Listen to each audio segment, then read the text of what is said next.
Good morning, students. In today's video, we are going to cover this chapter land and water resources.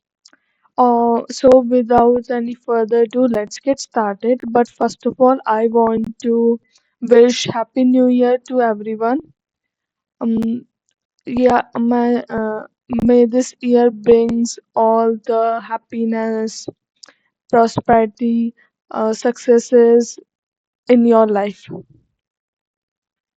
So resource क्या होता है? Resource होता है कि useful information, material और service, इस सब को हम कहते हैं resource.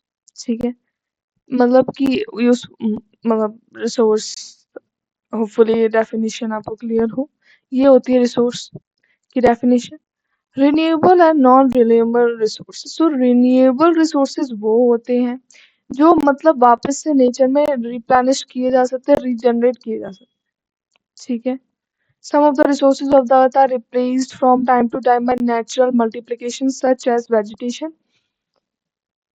In other words, these resources are regenerated and are therefore called renewable resources. Example: forest, pastures, wildlife, aquatic life, ये सब renewable resources है। Renewable resource water को भी कहते हैं क्योंकि उसे हम रिसाइकल कर सकते हैं, तो इन्हें हम वापस से रिसाइकल कर सकते हैं। जो नॉन रिन्यूएबल होते हैं, they can not be recovered. ठीक है, मतलब कि वो अ, मतलब वो बन भी सकते, जैसे फॉसिल फ्यूल्स है, वो सब क्या है? Non renewable resource. मतलब वो हम उसे रिकवर भी कर सकते हैं, but it takes thousands of years. तो वो हमारे लिए, तो हमारी लाइफ स्पैन के लिए तो वो नॉन रिन्यूएबल ही हो गया। ठीक है, जो वापस से रीजनरेट नहीं हो पा रहा है। ठीक है, वो रिन्यूएबल वाटर रिसोर्सेज में वाटर हमें पता है कि हम वापस से इसे रिसाइकल कर सकते हैं। ठीक है, तो बेसिकली हमारे पास जो फ्रेश वाटर है उसकी बहुत कमी है। पहले मतलब ह्यूमंस क्या सोचते थे कि वाटर जो है वो अनलिमिटेड है। ठीक है, लेकिन हमें धीरे धीरे पता चला कि जैसे स्कैरसिटी होने लग गई जगहों पे, तो हमें पता चला कि जो ह्यूमन रिसोर्सेज हैं वो मींस जो रिसोर्सेज है, नॉट ह्यूमन रिसोर्सेज, रिसोर्सेज हैं वो क्या है? वो अनलिमिटेड नहीं है। ठीक है, तो हम उन्हें ऐसे नहीं कि यूज करे जा रहे हैं धड़ा मींस रेकलेसली। तो फिर क्या हुआ कि वाटर जो है वो बहुत हमारे अबंडेंट क्वांटिटी में, हमें कभी भी मतलब वाटर स्कैरसिटी हो ऐसा हो ही नहीं सकता। लेकिन क्या है कि फ्रेश वाटर बहुत कम है। ठीक है, और फ्रेश वाटर में भी जो हम यूज कर सकते हैं, क्योंकि कुछ फ्रोजन फॉर्म में हम उन्हें यूज नहीं कर सकते, कुछ एटमॉस्फेयर में, कुछ ग्राम मतलब कुछ जगह मतलब उन वाटर को हम यूज नहीं कर सकते। हम जैसे कर सकते हैं रिवर्स के और लेक्स के, तो ग्राउंड वाटर यूज कर सकते हैं। और ग्राउंड वाटर में भी दिक्कत आ गई है, पॉल्यूशन की वजह से ग्राउंड वाटर भी पॉल्यूटेड हो रहा है। ग्राउंड वाटर जो है वो भी फ्रेश में मतलब हमें क्लीन नहीं मिल रहा है। तो बहुत सारी दिक्कतें आ रही, जिसकी वजह से वाटर स्कैरसिटी हो रही है। वरना अर्थ पे तब अनलिमिटेड सही वाटर है। ठीक है, और दूसरा ये भी है कि कुछ जगह जो है वहाँ मतलब कुछ जगह तो बहुत ज्यादा वाटर है, कुछ जगह कम है, तो इसकी वजह से भी दिक्कतें आ रही हैं। ठीक है, तो ये सब आप लिख सकते हैं। रिन्यूएबल वाटर रिसोर्सेज में वाटर हमारा रिन्यूएबल होता है। ठीक है, एग्रीकल्चर में सबसे ज्यादा यूज हुआ जाता है। यहाँ पे देखो, आप फ्रेश वाटर देख सकते हैं, 80% तो फ्रोजन ही है, 20% में से आप देख सकते हैं कैसे डिस्ट्रीब्यूट है, उनमें से भी अवेलेबल कितना है। तो ये है वाटर साइकिल और हाइड्रोलॉजिकल साइकिल। तो बेस वाटर साइकिल और हाइड्रोलॉजिकल साइकिल हमने बचपन में भी पढ़ी है कि देखो, इवापोरेशन होता है मतलब पानी भाप बना। ट्रांसपिरेशन मतलब कि जो प्लांट्स में से पानी जो भाप बनता है उसे ट्रांसपिरेशन कहते हैं। फिर क्या हुआ, वो उससे वो जो है उससे पार्टिक मतलब ड्रॉपलेट्स बनी, क्रिस्टल मतलब ड्रॉपलेट्स बनी, वो कंडेंस हुआ। तो वो जो गैस है वो लिक्विड फॉर्म में कन्वर्ट हुई, कंडेंस हुई, ठंडी हुई, और वो क्लाउड्स बनाई, ठीक है? और फिर क्लाउड्स क्या है, वो विंड करंट से वो दूर-दूर चले जाते हैं, ट्रैवल कर जाते हैं, ठीक है? फिर क्या होता है, फिर जब इतने भर जाते हैं बादल पानी से, तो फिर वो बारिश करते हैं, मीन्स प्रेसिपिटेशन, ठीक है? प्रेसिपिटेशन होता है, वापस से ओशियंस में पानी जाता है, ठीक है? और रिवर्स मीन्स देखो, जो क्लाउड्स थे वो हमारे विंड करंट्स की वजह से दूर दूर चले गए, तो जैसे वो जहाँ गए वहां पर रिवर हुई, तो वहां पर रिवर से वापस से पानी कहाँ जाता है, ओशियंस में, और यू कैन मतलब सीज में, ठीक है? रिवर से कहाँ पानी जाता है, सीज में। ऐसे प्रोसेस चलती रहती है। कुछ वाटर जो है प्रेसिपिटेशन का वो ग्राउंड एब्जॉर्ब कर लेता है, सॉइल एब्जॉर्ब कर लेती है, ठीक है? वैसे प्रेसिपिटेशन की प्रोसेस कंटिन्यूअसली चलती रहती है, तो देखो प्रेसिपिटेशन नहीं, वाटर साइकिल ऐसे कंटिन्यूअसली चलती रहती है। प्रेसिपिटेशन, देखो कंडेंसेशन डिपोजिशन क्या होता है, प्रेसिपिटेशन मतलब बारिश होना, कंडेंसेशन भी पता है। जो डिपोजिशन होता है वो क्या होता है, मतलब वेपर फॉर्म्स डायरेक्टली सॉलिड बन जाए तो उसे हम डिपोजिशन कहते हैं। सब्लिमेशन इसका उल्टा होता है, देखो इसमें जो सॉलिड वाटर है वो डायरेक्टली किस में कन्वर्ट हो जाता है, वेपर में। रन ऑफ क्या होता है, रन ऑफ देखो सॉइल मतलब पानी सोख कर लेती है रेनफॉल का, और फिर एक्सेस वाटर जो होता है वो लैंड पे फ्लो होता है, फ्लड्स इसकी वजह से ही होते हैं। इवेपोरेशन ट्रांसपिरेशन मैंने समझा दिया। अब फॉर्म्स ऑफ वाटर, देखो फॉर्म्स ऑफ वाटर क्या है, फ्रेश वाटर है, ब्रैकिश वाटर है, मेराइन वाटर। फ्रेश वाटर हमारा लेक्स रिवर्स में मिलता है, ब्रैकिश वाटर हमने एस्चुरीज का एग्जांपल पढ़ा था, मेराइन वाटर ओशियंस सीज। तो फ्रेश वाटर देखो, हमारा फ्रेश वाटर का सॉल्ट कंटेंट रहता है 1.5 के नीचे, ये वाला आपको पता होना चाहिए कि पूछा जा सकता है। 0.5 टू 3.5 ब्रैकिश वाटर का होता है, 3.5% से ज्यादा मेराइन वाटर का सॉल्ट सैलिनिटी होती है। Over exploitation of surface and ground water, तो ओवर एक्सप्लॉइटेशन तो हम कर ही रहे हैं।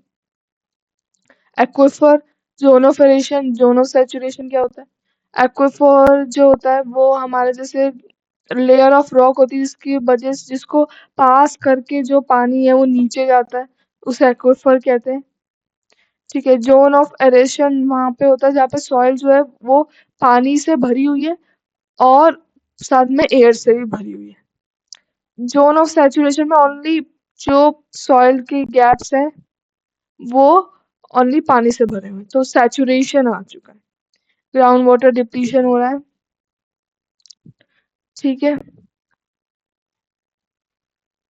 डिग्रेडेशन ऑफ वाटर रिसोर्सेज,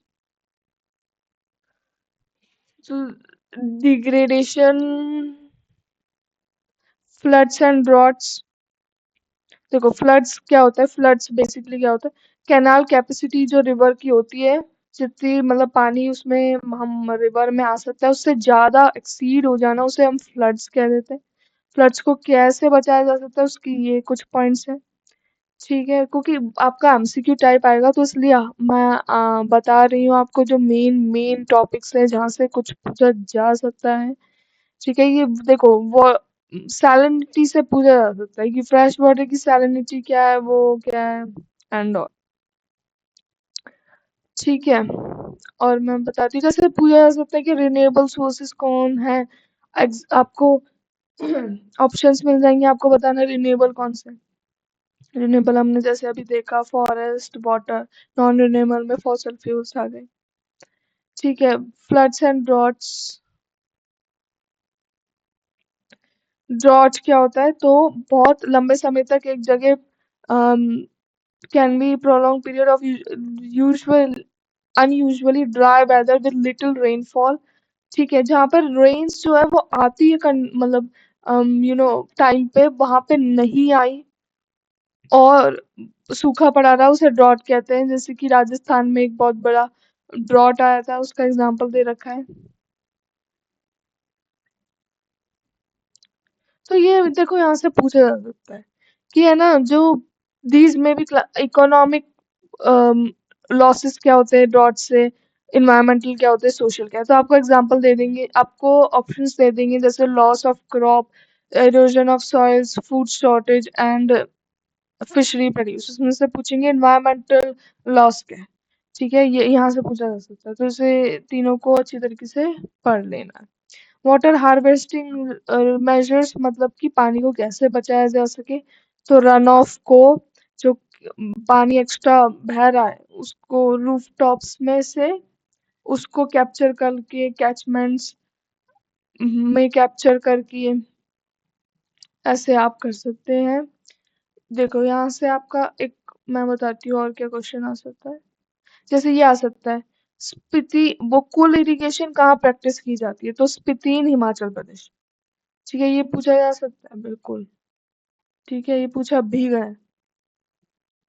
और आपका जैसे बैम्बू ड्रिप इरिगेशन कहाँ होता है। तो वो नॉर्थ ईस्टर्न हिल्स में होता है, पहाड़ी इलाकों में। ठीक है, ये राष्ट्रपति भवन में स्पेसिफिकली ऐसा सिस्टम बना है जिससे कि रेन वाटर हार्वेस्टिंग हो। तो वही एग्जांपल यहाँ पे दे रखा है। Conservation and management of water resources. So water resources के कंजर्वेशन और उससे related desalination of sea water, मतलब कि सी वाटर में बहुत नमक होता है। ठीक है, मेराइन वाटर्स में हमें पता है कि बहुत सॉल्ट कंटेंट होता है 3.5% से ज्यादा। उसे डिसैलिनेशन करना जिससे कि हम उसे यूज कर सके, तो वो ये प्रोसेस है। ठीक है, पानी जा रहा है, सनरेज पड़ रही है तो पानी इवेपोरेट हो रहा है, ये ग्लास का बना हुआ है ये, और सनराइज पड़ रही है, पानी इवेपोरेट हो रहा है, तो फिर क्या हो रहा है, जो सलाइन वाटर मतलब फिर नमक बच जाएगा और जो साफ पानी है वो बाहर निकल जाएगा।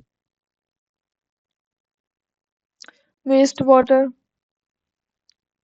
वेस्ट वाटर जो होता है वो ऑर्गेनिक न्यूट्रिएंट्स में रिच होता है। ठीक है, अभी मैं बताती हूँ कहाँ से पूछा जा सकता है।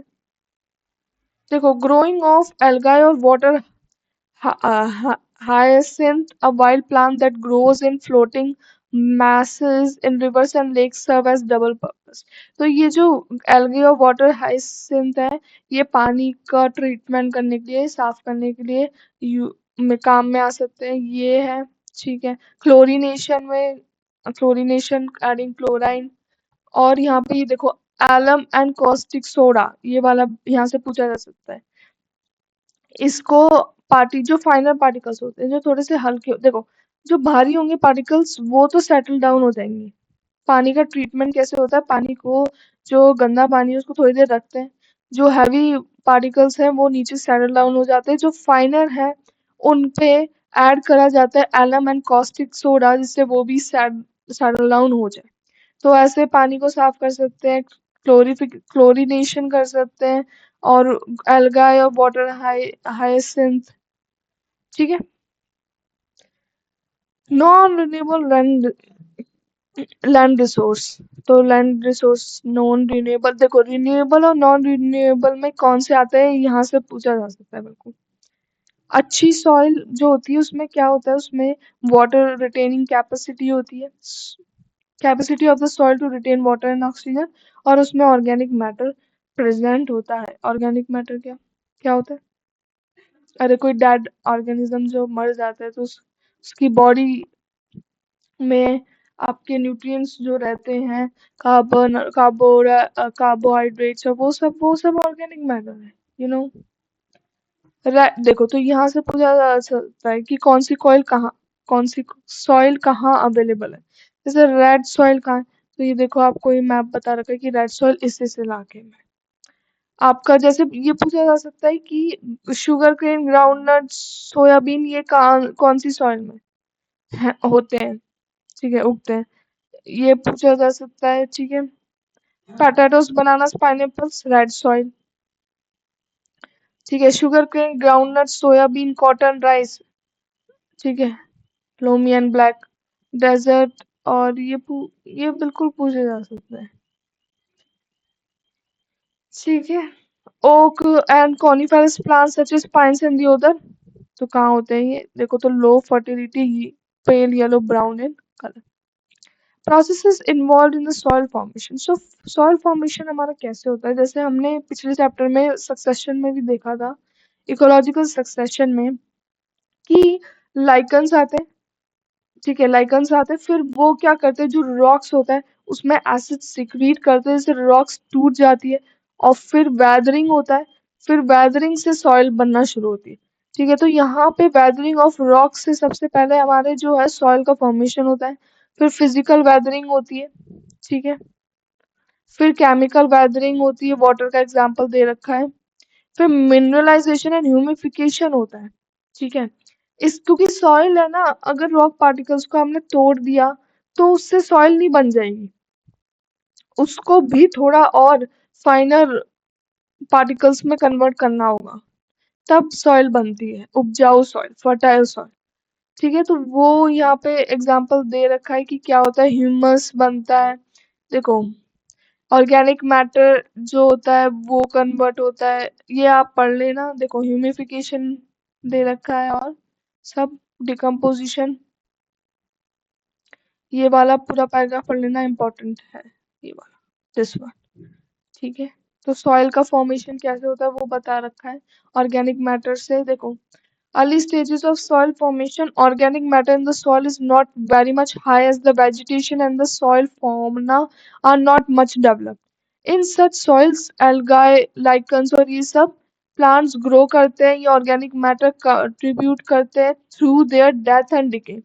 फिर थोड़े समय बाद क्या होता है, various types of plants and microorganisms उधर आ जाते हैं, वो भी ऑर्गेनिक मैटर जो सॉइल में होता है उसको कंट्रीब्यूट करते हैं उनके वेस्ट से और उनके डेड बॉडीज से, और फिर ये जो अब ऑर्गेनिक लाइब्रेरी बना इससे ये ब्रेक डाउन हो जाता है सिंपल प्रोडक्ट्स में, और इस प्रोसेस को डिकम्पोजिशन कहते हैं, और ये होता है बैक्टीरिया एंड फंजाई के थ्रू।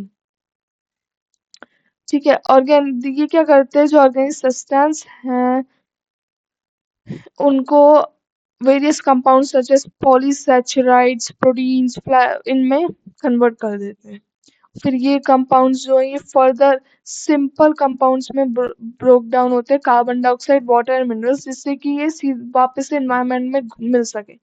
इस प्रोसेस को मिनरलाइजेशन कहते हैं। इसके बाद भी अगर कुछ रेसिड्यू बच रहा है तो वो ह्यूमस में कन्वर्ट हो जाता है, ह्यूमिफिकेशन हो जाता है। ठीक है, तो ऐसे आपकी पूरी सॉइल फॉर्मेशन की प्रोसेस रहती है, पहले वेदरिंग होता है, फिर वेदरिंग ऑफ रॉक्स, फिर फिजिकल वेदरिंग, फिर केमिकल वेदरिंग, फिर mineralisation and humification. Changes caused by agriculture and overgrazing की वजह से बहुत नुकसान होता है, ठीक है।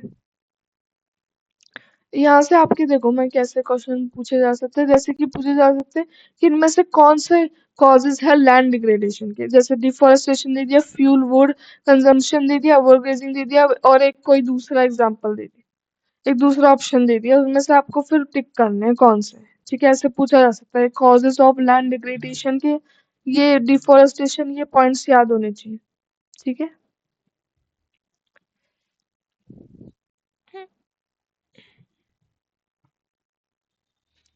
छड़ा घास क्या होते हैं, ये लैंड ग्रेजिंग के मतलब कैटल ग्रेजिंग के लिए विलेज में बनाए जाते हैं, राजस्थान में है, ठीक है। सॉइल सॉइल इरोजन, तो ये देखो यहाँ पे जिप्सम की बात की है, तो the most effective treatment of alkaline soil is to apply gypsum, land using planning and management,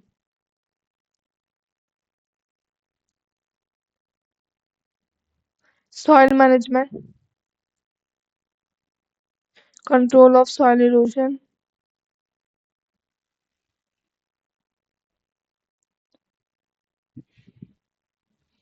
तो ये सब आप लर्न कर लेना, ठीक है, ये सब आप एक बार रीड कर लेना, लर्न तो क्या, एक बार रीड करेंगे तो भी आप इंट्यूशन से कर आएंगे सही। मैं एक बार देख रही हूँ कि यहाँ से क्या पूछे जा सकते हैं, तो जैसे देखो पूछे जा सकते हैं कि कंट्रोल ऑफ सॉइल इरोजन में आपको पूछा जाएगा कि क्या-क्या कर देना चाहिए, ठीक है? क्या-क्या करना चाहिए और फिर उसमें से ऑप्शंस दे देंगे ये करना चाहिए, आपको करना है। आपको जैसे पूछा जा सकता है कि इसमें से कौन-सा नहीं है सॉइल इरोजन का कॉज़, उसे टिक करना है। तो ऐसे क्वेश्चन पूछे जा सकते हैं, तो इसे आप पूरा पढ़ लें। ठीक है? हुँ, हुँ। Soil erosion, control of soil erosion से पूछा जा सकता है।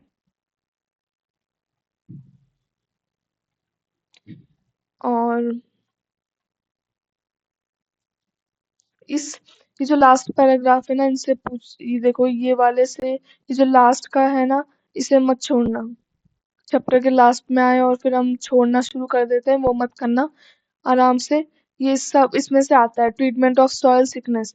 आपसे पूछे जा सकते हैं कि ये दे देंगे, इनमें से कौन-सा नहीं है। ठीक है? तो और कन्फ्यूज़िंग थोड़े से हो जाते हैं ऑप्शंस, तो इसलिए ध्यान से इसे पढ़ लेना, ट्रीटमेंट ऑफ सॉइल सिकनेस का। ठीक है? So that's it for this video. Thanks for watching.